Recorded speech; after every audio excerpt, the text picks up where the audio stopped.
This one, I believe, is made from the pike.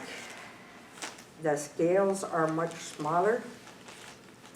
And when you look at it, the skin is different. It also has some bearded seal that's on here. The leather from the bearded seal is different than the caribou, and it has a more stiff consistency to it. So I think that they used it both for decorative as well as durability to make sure what they were putting in this item was able to carry what they were using it for. The small skins, the scales on the skin is why I think it's a pike. There are other species in other parts of Alaska that it might be, but if I saw this in the Arctic, I would say it's pike.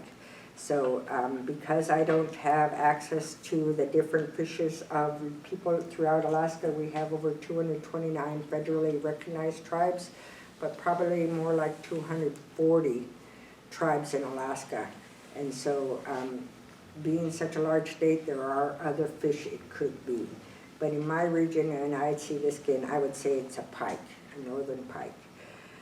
In this one, they did take the effort to put in a decorative piece of adding on a little bit of color texture here.